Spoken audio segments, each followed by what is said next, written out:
And we'll also explain the packing, the closed packing of the particles in the crystal lattice.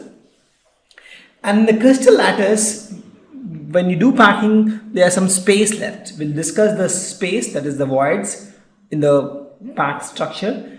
And we'll also discuss the efficiency of the packing of different type of cubic unit cells. You'll understand all these terms when we go through the chapter.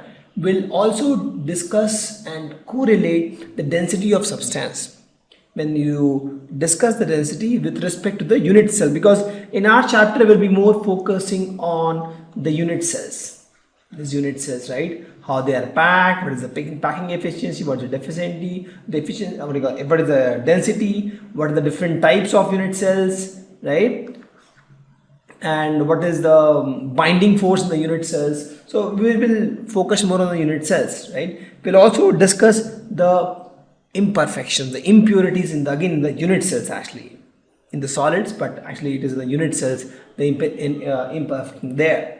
And we'll also correlate the electrical and magnetic properties of the solids in the structure. So we'll discuss all these things. We'll start with the first main difference between the solids, amorphous and crystalline. We'll pick this crystalline, and then we'll start with the unit cells, how it is packed, the efficiency of the unit cells, the density of unit cells and stuff like that. And then also talk about the electrical and magnetic properties of the solids. So if you see, there are three states of matter: solid, liquid and gas, right? So for example, this is H2O in the form of ice, it is solid. In the water, this is liquid. And in the form of vapors, it is gas. So a matter can exist in three forms. If you see, in this case, the same matter exists in three forms, and the only difference is temperature. You keep heating, solid, it becomes liquid. You keep heating, liquid becomes gas. So based on the temperature and pressures, a matter can exist in various phases. And if you see, the most of things we see around us is solid.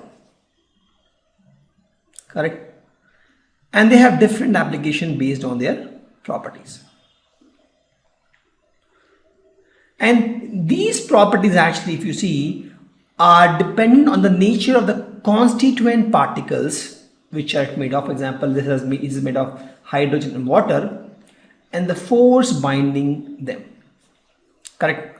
You'll see different metals or different solids. You have something like iron, and if you compare plastic, or if you can compare glass, don't you think all are solid, but they have different properties? This guy is conductor of electricity. These two are non-conductor. This iron is very hard. Plastic is little soft. Glass is brittle. So if you see, if you compare most of the solids, I'm focusing only on solids, they have different properties. And why they have different properties? We'll discuss that. The difference in properties is because of the constituent particles which they have, because each of these have different constituent particles, and also the binding force that operates between these constituent particles are different, right? And that's why the study of solid is very, very important to us, right? Because most of the things we see around us is solid. If you talk about the car, bus, everything is solid. Correct? Also, if you know the various properties of solids, and not only the properties, if you know the reasons why glass has XYZ property, plastic has some unique properties, iron has some unique property, why these has this unique property, then you can discover and invent also new different solids which has some desirable properties. For example, you want something, I can take example of graphite. You want a lubricant which should work at very high temperature. Normal lubricants, if you see, it burns at high temperature, but you want a lubricant which will work at very high temperature. Then with the property, we see that graphite is a good example. You want something very hard, you use diamonds. You want to create super high computers, right? So in that case, you will see in this chapter itself that we create transistors by doping silicons, N-type, P-type, and with that we make various transistors. You want to make super high transistors. Then based on the various properties, based on the of these silicons and the doping elements, we create super high conductors. We want to create very good quality magnetic materials, and it's good to understand why a substance is magnetic, and then we can make good magnetic materials. If you want to make biodegradable polymers, because now if you see all the plastics, the normal plastics are non-biodegradable and it is causing environment pollution. So there's a demand for a biodegradable plastic. So it is, since if you know the properties, the basic building of a particular solid and why they behave in particular way, then you can actually create biodegradable plastics also, right? Also you want for example surgery also, you want some material solids. So in that case, for surgical implants also, you can create different kind of material just by knowing these properties, right? Because we know that these has different properties. If you want to go to deep root and understand at the unit levels, atom levels, and the cells level why it is behaving in this fashion, then we can actually create other solids with desirable properties, correct? And that's the main reason why we are studying this chapter, because we see solids around us and we want to understand it deep, all the properties and why it is, so that we can create new solid materials with desirable properties, correct? So if you see, this is a good example of solid in our day-to-day life. You see the guns we use, not we the police people, I mean, it has different properties. It has to be hard. The soap we use, again, this is also solid, but they are different, right? The eraser which we use, again, solid, but they have different purpose. If you see the plastics and the metals in the clocks, all solid. The vegetables we use, they are also solid. They are biodegradable. If you see the cans we use, it has tin. The pastry cakes we use, it is also solid. But if you see it's spongy. The kettle, the pens, the sword, and this magnets, if you see, again, the solid, it has a different property, right? It's magnetic. The coins which you use, it's shiny. The chalk which we use in the classroom, that is also solid, but has different property, right? It writes on the board. The diamond, it shines. It's very good for jewelry. This nails, very strong, right? And the computers, if you see, computers has a microprocessors, and these processors are made of transistors, right? And these transistors are nothing but silicon which is doped. You create N-type and P-type transistor. We'll discuss about these. These are nothing but solids. And this wood is again a solid. The car, if you see, the whole car is made of solids. This pen is also solid. So if you see things around us, so many things we use. This bottle, this glass bottle is also solid. It has a different property. Most of the modern medicines, if you see, is in the glass, or the pickle, we use a glass container to store. It has different property. The plastic bottle, if you see, again is solid. But each of these solids you think has a different property. Some are very hard, right? Some easily dissolves in water. Some is used to clean things or erase things. Some are biodegradable, right? Some are transistor. They have a unique property. This is magnetic. This is spongy. So I mean, we use different kind of solids in life and with different properties, and that is a very valid reason why we should know the solid state chapter, right? How these and why these particles have different properties. What is the main reason why this cake is sponge but the gun is hard? Why this carrot is biodegradable but chalk is not? So why this processes have a different property, how it works. So why this magnet is magnetic. So all these questions can be answered if you know this chapter very well. So since we'll be focusing only on the solid states in this chapter, let's discuss some of the properties of the solid states. These are some solids which we use in the day-to-day life. Some of the properties of solid states, if you have observed by this slide, is they have definite mass and volume. So if you keep the gun anywhere, it will have definite mass. The diamond, the magnet, they have different mass, they have different volume, they have different shape. If you keep a glass of water, the water will have different definite mass, volume, but the shape will be different, right? I mean, if you put in another container, the shape will change. If you talk about gas, their volume is also not constant, right? It all depends on the container where you pack it. But solid has definite mass, definite volume, and definite shape. But liquids and gas, they don't have all these value definite.